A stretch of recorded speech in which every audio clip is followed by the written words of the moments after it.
And subsequent hints and photo releases have indicated that yes, he is going to be making a transformation. But no, we were so in a hurry to declare that they had ruined the character based on still shots that we had no context for yet. We do not know where in the movie they take place yet, but we got them, and so by God, we can tell everything they're gonna do based on these alone. We have no synopsis, we have no scene breakdowns, we have nothing there yet. We just know that he's playing Alexei Sistovich, who becomes the Rhino, and this is him. But nope, we can just tell what they're secretly planning behind closed doors, and we're gonna say, by God, they ruined him. Just like they did with Max Dillon. By God, they ruined him. Because. That's why, damn it. Because. Reasons.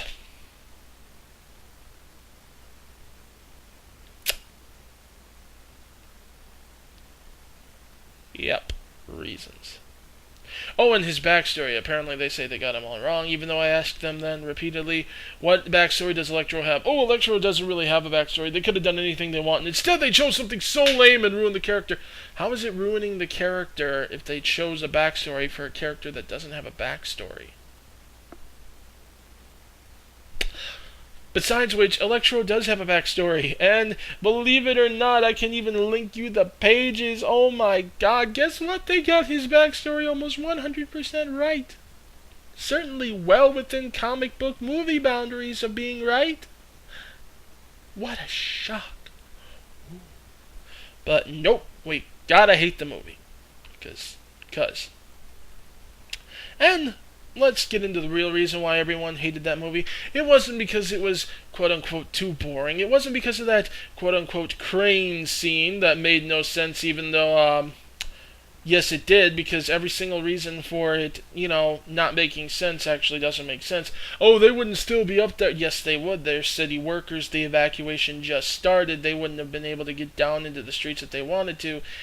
Plus, they'd probably be some of the last ones out.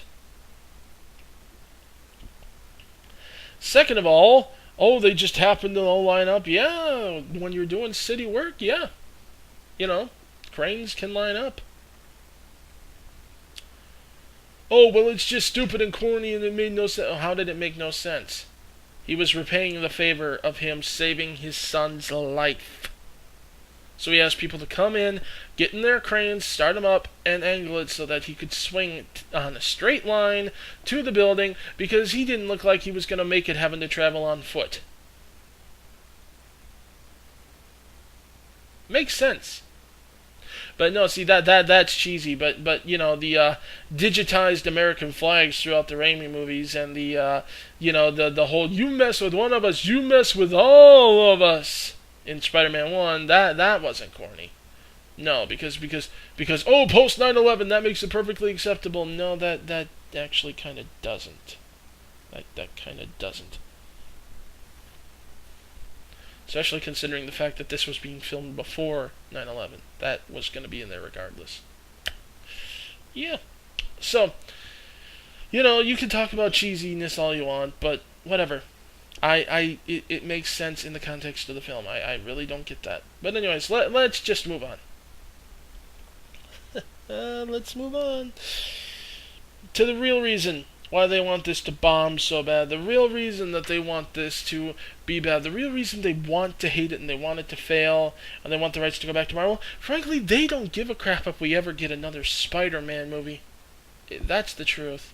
They keep saying, oh, they want it done right. No. See, they even say they don't even want him set up right. They don't give a crap about his setup. Just, 5 minutes of blah, blah, blah. Oh, yeah, Uncle died. With great power comes great responsibility. And then get right into the action. Because they seem to think that Spider-Man is all action and jokes. He's not. There's quite a bit of drama in there, too.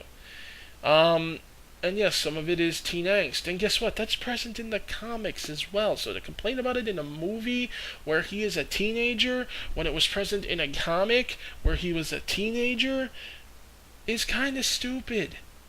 From an adaptation sense, from a literary sense, from a storytelling sense. It just is. I'm sorry. I don't know why you want that. It, and they point to, of all things that supposedly made it work, TV shows. The TV shows could also flash back to that anytime they wanted to refresh the point, expand upon it, etc. A movie can't do that. Spider-Man and Spider-Man 2 and Spider-Man 3 all tried to do it repeatedly. Flashback to Uncle Ben to hammer the same point home. And what's worse, they tried to do it to hammer home the same point that they had already hammered home about within the first half of the first movie, then tried to recycle the theme of in the second half of the movie, even though you never really get an indication or a sense or a feeling that he's ever actually going to join said goblin, so there's not any real sort of, morality crisis there. No real crossroads. It's pretty clear which path he's going to take. They don't even give you a moment of doubt or wondering. But whatever. The whole stupid... Oh, God. But see, what it really gets back to is they want him in the Avengers. That's what this all boils down to. Avengers. See, we want him in the Avengers. We want this character in the Avengers. We want characters who weren't even in the Avengers in the Avengers. And why do we like the Avengers so much? It gave us feels. It brought back our childhood. It was just so amazing to see all of them together on screen. It was a fantasy come true. Think for a second. It's all because of that. Alright? Keep that in mind. It's all because of how it would make you feel, not how much logical sense it would make. Not about being good for the character, not about even being good for the Avengers franchise as a whole. You just want him in on the jokes. You want him in on the whatever. Half of you who want him in the Avengers movies don't even know that he was actually an Avenger. Did you know that? Some of you know that. Do all of you know that? No. He has been an interim Avenger off and on for quite a while. He was offered membership all the way back in the comics in the 1960s. And, guess what? Ever since 2004 until, Superior Spider-Man number 10, Spider-Man has been an Avenger. So for almost 10 years now. For almost 10 years, in fact longer if you count the numerous times he's interacted with them in the 90s and early 2000s. He's been an Avenger. It's been on record for so long, yet so many people don't know that. Even people who want him on the Avengers don't know that. That's sad. It just kind of proves my point. Now again, keep that in mind. We're going to come back to that. We're going to jump to a completely different topic now, and that's the Boston bombings. And yes, they were horrible. They were. I was sick watching it. I can't believe that anyone could actually do that for no reason. I mean, there wasn't even a good reason for it. There wasn't even any kind of anniversary coming up. There wasn't even it wasn't even a high-profile target. The Boston Marathon, it's kind of known. But I mean, even 9/11, while it was a civilian target, it was an iconic one, and there was a sort of a point to it that they were trying to make, a sick, disgusting, twisted point. But what's the point of bombing the marathon?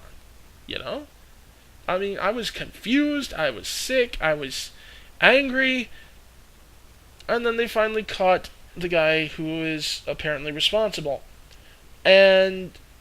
Yeah, I'm not taking conspiracy theories right now, okay? Save that. Alright? Listen to me. Save that, okay? Because I got a point to make, and it's going to apply whether you think what you think or not, okay? Hang on, please. Now, see, they caught the guy, he was in the boat, yada yada, etc., etc. He's in jail, his brother's dead, ironically, because after the police shot him, he ran him over. In a panic.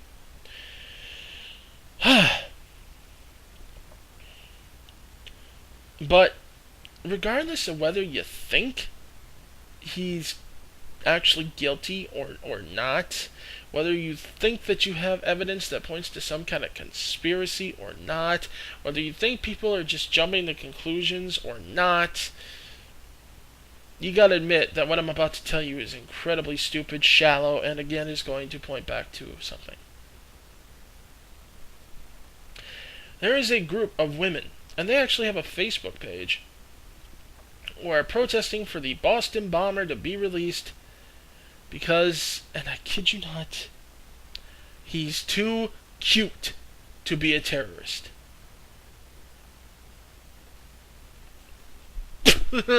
He's too cute to be a terrorist, so he's not guilty. He can't be guilty because, oh, look at that face, and oh my god, he's such a heartthrob, he's so cute, he can't be guilty. This is what we've come to as a culture. This is what especially our young women have come to in terms of a culture. This is why Chris Brown gets away with what he did. I'm sorry. It is. And I know that seems to be beating a dead horse, but it's true. It's why half these guys who mistreat these women get away with it because, oh, you're just too cute. Oh, you mean well, oh, I can change him. Oh, he's a bad boy, but he just needs someone to understand him. Oh, he's so cute. He's so hot. He's so dreamy. That's all they care about. It's gotten to the point where, really, that's what they see first and foremost. We have regressed as a society so shallow that, and they say personality is important too, but see, here's the problem. They assign personality type to this. To the face. To how you look. You look a certain way, you gotta be a sensitive, caring man. You look a certain way, you gotta be, a dark, mysterious individual. This still forms, their opinion of you. And men, yes, young men are just as bad. Maybe, they are just as bad. Yeah. You put a chick in front of them with, a nice set of boobs and they don't care what they did.